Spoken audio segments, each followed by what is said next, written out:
They're not yours, but it's your house too. So, what do you do when they cross the line? Hi, I'm Jesse, and this is a really interesting topic and discussion to have. But before I get into any of that, I want to ask you I want to invite you to subscribe. And subscribing to this channel might be some of the best support that you feel like you've gotten in a while when it comes to situations in your life like stepdads have. And make no mistake about it, blended family dads are some of the best and most resilient dads out there because they get to do and see things that ordinary dads won't. If you've seen me before, welcome back, my friend. Thank you, thank you, thank you. It means so much to me that you would come back and make me a part of your day and watch this again. So let's go through this. Her kids, her rules, and when is it okay to say no?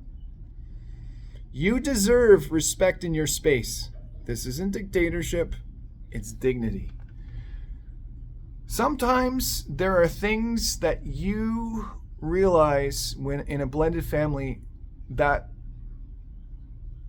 you need boundaries around and you need to carve boundaries around. And sometimes that ends up in conflict. But I want you to think about this from a way of investing time and investing energy and being respectful of where your energy is. See these lines here behind me? They define particular sections in this acoustic wall here. Now what that is I'm showing you a visual of what boundaries look like from an analogy point of view. These represent the boundaries within your relationship that you've already set. And that is, this is my office, and when I'm in my office during that time, I expect to be left with myself because I'm with clients. This is my home time, supper time.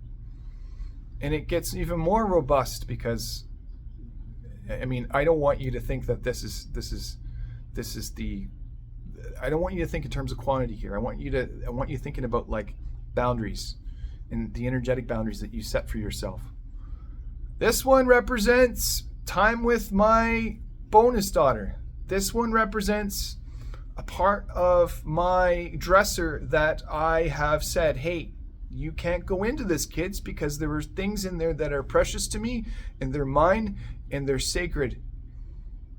This one represents to me where I tell the cats and the dog where they cannot go in the house. Like they can't go on top of a dresser. Your dog can't be up on the bed. Whatever it is, these are defining boundaries that need to be said, that need to be spoken into your truth when it comes to your kids, her kids, and your spouse. And if it's met with any flack, don't worry about it. This is a key defining moment that you're going to learn that when you outline what your boundaries are, there's always going to be some pushback. There's always going to be some pushback because it's like, okay, all right, that's the threshold. I can't go anymore. And what they're doing is they're actualizing their emotions in that moment and really just trying to discover, okay, how do I feel about that? How do I feel about what's going on? I don't really like that. I don't really like that. It feels limiting. Oh my gosh. And then the fear starts. And so what you're doing, you're realizing all their emotions in real time because they feel like that there is some sort of restriction placed upon them based upon what you've set. And it has nothing to do with that. Nothing to do with anything about you. It's all about what they're feeling in this moment. I want you to get real with that and not worry and not be fearful about it. Just hold them in that space and go, look, this is how it is, and stand in your light, man.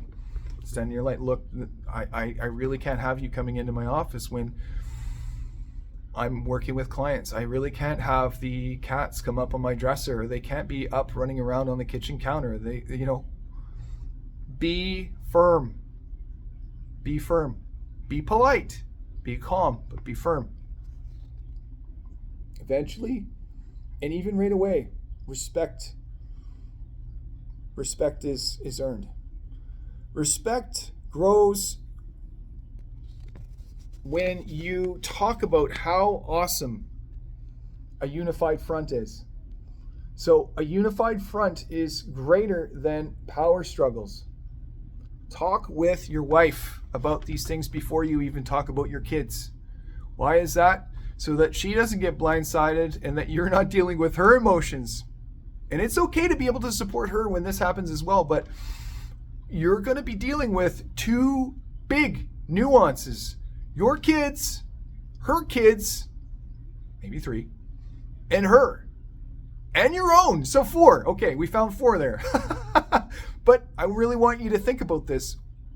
I really want you to think about this from even risk management. Like, how do I support myself, her, go in as a unified front, and then when this happens, when we talk about this with the kids, we discover about their feelings as well. So you've brought the risk potential down here. You've brought the risk down so that you can avoid this fight and this power struggle, this back and forth thing.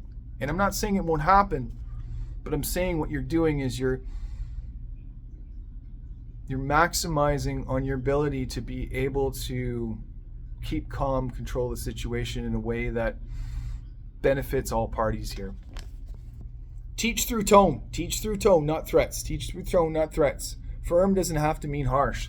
Listen, kids these days, they think that raising your tone, so when I've raised my tone like this to my kids, they receive it. They millennials these days, they think that I'm yelling, or they've thought that I'm yelling. They know my tone now. Yelling for me hits all other octaves, whole other plethora of octaves, and tone change is confidence, and it's also helping drive the boundary vehicle for what you believe, telling your truth of what you want to see and happen. Did that ring clear for you there? You can rewind this and go through that again. But that's my explanation. Teach through tone and not threats. And you don't have to be harsh to make your point crossed. Hold their feet to the fire, but also be firm and non-relinquishing. Comment, my boundaries matter. The reason why relinquishing or going back on your boundaries hurts you and them really is because the respect that is earned from them and from you starts to diminish. Your credibility starts to diminish because they go, I might be able to get away with that next time. And you don't feel good in your frame because this feels like you've given in to something that doesn't feel true to you. My boundaries matter is what I want you to comment. And if this feels like an even more enriching conversation that you would love to have with me, Coach Jesse, I would love to be able to support you on this. So go to thevaliantlifestyle.com and book that 30-minute call now. Book it. What are you waiting for, man? Go book it and let's talk. Let's talk about this stuff amongst other stuff that you've thought about as questions that have come up in this conversation that we've had today. Let's do this.